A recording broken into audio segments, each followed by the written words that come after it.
Ora usah mikir macam-macam. Saniki nu paham wis macam-macam. Dua paham ini menjadi kelompok besar. Yang satu disebut ahli sunnah yang takwil, yang satu disebut ahli sunnah yang tafwid. Takwil itu semua sifat Allah yang ada di Al-Quran ditakwil, dianalisis supaya Allah itu tetap mukhalafatul lewatis, bahwa Allah itu beda dengan Allah. Tapi kalau menurut faham Ahmad bin Hanbal yang diikuti Ibnu Taimiyah, kemudian jadi tren ulama Wahabi, itu ditafwid. Ya ditafwid itu misalnya ya dua fawqa aydihim, utai tangane Allah sak ndhuwure tangane wong akeh. Berarti Allah di tangan, ya tapi ra koyo tangan wis ngono terus pokoknya. Karena ayat seperti itu tuh saking banyaknya, saking nopo? Banyak. Ya sudah seperti itu. Tapi kita yakin nak tangane Allah ora kaya tangan. Mergo tangan wis dadi bahasa dari Imam Syafi'i. Tangan wis dadi bahasa. Dadi ora kudu tangan yang bentuk fisik sing mbok mangan iki mboten. Misale tangan-tangan raja, manane ya kekuasaan raja. Misale lempar batu sembunyi tangan. Mau tangan bisa disembunyikan ning ndi. Pokoke wong ora tanggung jawab jenenge lempar batu sembunyi. Mun wis dadi bahasa iku wis ora ono maknane.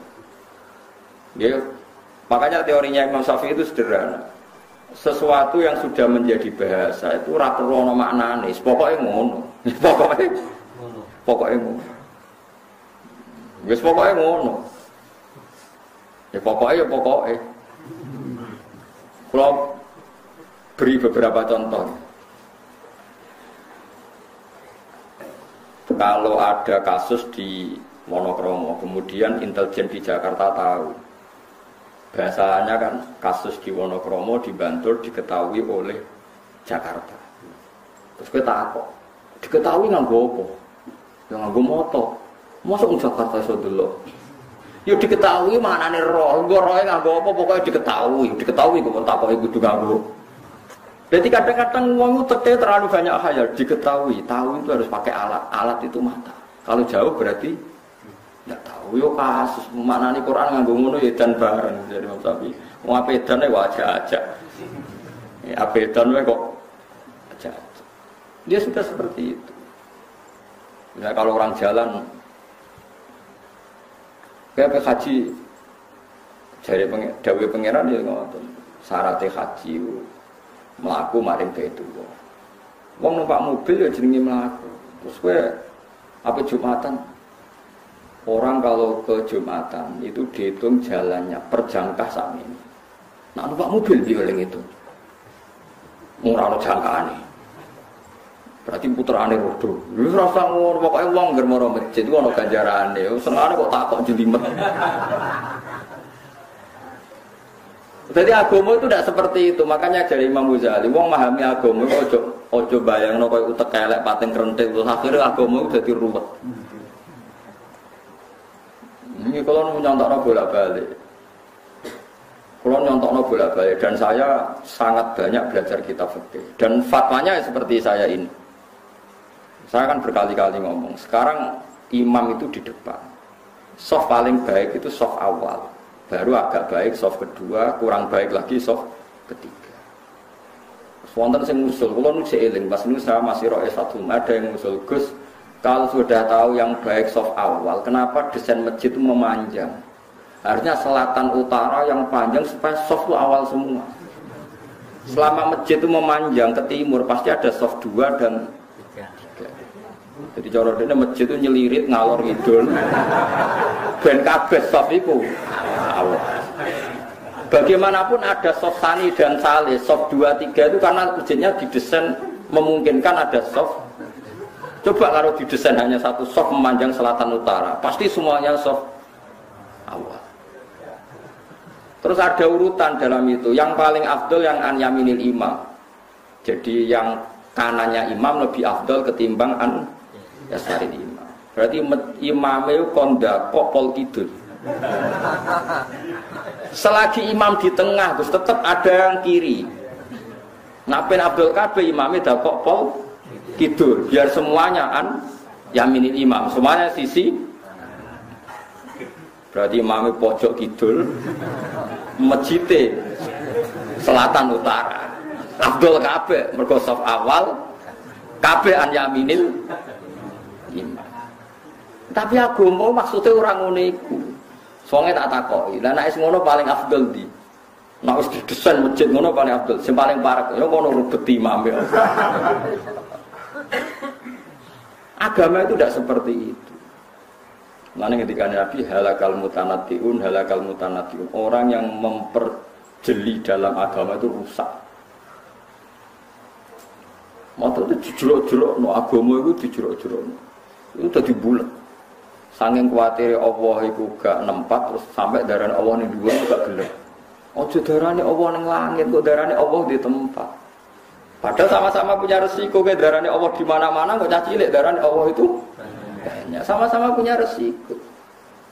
Makanya kita dilatih Tuhan, nyifati Allah rasa bakas ngunung-ngunungan. Pokoknya Allah yang ngasih rezeki kamu, Allah yang menciptakan langit bumi, Allah sing kholaqo ngene, sing ja'ala ngene, yang seperti itu. Makanya kalau di sana sangi bapak didawi guru-guru ini, nur kena nyifati pangeran kaya apa nyifati date ning Quran. Wis ra usah neko-neko. Ini beliau ngritik faham ilmu kalam itu ilmu sing jelimet bakas pangeran. Akhirnya tambah bulet, tambah nopo? Karena ngedari Allah nempat di atas. Akhirnya mau darani Allah di atas. Mereka menghindari kesannya Allah butuh tempat. Akhirnya terus Allah tidak butuh tempat. Allah enggak di tempat. Lah lalu di mana? Ya enggak di mana-mana. Kadang ya di mana-mana. Bingung kabeh kan cilik kan sing ngaji tauhid kan. Nah, melantau kita cilik semua. Ya jenenge Allah semaringi gawe langit bumi. Aja permen, kok permene ra entuk permen cilik-cilik. Mergo nek gawe langit bumi, guru TK kan iso ngekeki permen. Tapi nek nyifati Allah sing gawe langit bumi, apa guru TK bisa bikin langit dan bumi? Kan ra iso. Lah ya mau nak guru TK gerwani kan. Ayo minta sama bu guru terus dikasih permen. Berarti yang ada bu guru apa Allah? Yang ada bu guru. Nyatanya Allah tidak bisa kasih permen. Mulane contohnya ada permen. Allah sing gawe langit dan bumi. Nak bu guru TK itu Allah berarti iso gawe langit. Jadi rasa bakas apa? Permen. Bahaya itu. Ya napa? Bahaya. Dieling-eling itu terus kula suwun sangat mengenalkan diri sendiri itu baik. Ya, jadi niru ada di pangeran teng Quran itu mengenalkan zatnya Allah sendiri. Itu ada yang mengenalkan secara hakikat, ada yang mengenalkan secara tanasulat. Tanasulat apa mengistilahkan dirinya intan suruwaha yang surkum. Jong kowe nak gelem nulungi aku, apa kowe tak tulungi. Kan aneh wong Allah zat yang tidak butuh kok mengistilahkan dirinya kamu menolong Allah. Mangdalladzi kuriduha kamu ngutangi. Mana tidak apa-apa, misalnya no kiai diutang sidik-sidik ya apa-apa. Penting ojo akeh-akeh, penting ojo ngelangkai asetnya. Asetnya 10 juta ya utangnya. Kira mas pantas sih? 2 juta. Kira? 2 juta atau 1 juta 100. Berarti susuk dong. Nggak cara fakir sementing utang itu nggak ngelebihi asetnya. Itu yang jelas boleh. Asal jangan sing percaya oleh Allah, orang sing percaya kan ya rantuk. Ya rasa kuatir, Gus Pak kok ngolehno utang. Lha udolane Allah nek ora sing percaya tetep ora kasil. Dadi ora usah kuatir. Masuk dolehno nek ora ono sing ora percaya kan wis. Karena tadi nggih kula bolak-balik ngaji ngeten ben wong rasa suci. Nabi itu begitu antinya sama utang, tapi cara lahir Nabi itu ketika kabundut itu punya tanggungan dengan Yahudi. Meskipun dikai jaminan baju napa rompi. Ya sudah seperti itu. Nabi yang ngendikan syaratnya imam sing iso maca Fatihah ngene-ngene, tapi itu standar ideal ya ummul qaum aqra'uhum li kitabillah. Fa in kanu fil qira'ati sawa'an fa afqahuhum. Imam sing macane Quran paling bener. Nek padha Qurane padha bener sing paling alim fikih. Itu Nabi ngendikan dengan standar ideal, tapi Nabi nate ngendikan sallu khalfa man qala la ilaha illallah. Ke makmum sapa wae sementing imame nglafadzno la ilaha illallah. Dadi ana standar ideal, ana standar sosial. Ya urip nek iso mati ora usah diutang. Tapi kok ora diutang nang malah anak mati. Kathah yang goblok ngoten. Senen niku ora ana sing nggo tuku beras, dekne mau utang. Mergo utang tabungane berat. Lah akhire anake dina Senin ra mangan gara-gara bapake wedi. Iki goblok ta zuhud. Sampeyan tak takok, iku goblok apa zuhud? Goblok. Jadi ana zuhud ana goblok. Mana dari Imam Syafi'i, ana wong kok tasawuf. Iku mulai subuh jawara, dhuwur wis wajat tahu Ahmad. Engko dhuwur wis Ahmad, uteke wis kumpro. Imam Syafi'i saking gedhe tasawuf jare. Wong kok tasawuf subuh, iku ora usah ngenteni ngasar. Dhuwur wajat tahu Ahmad. Dhuwur wis nopo? Kumpro Ahmad.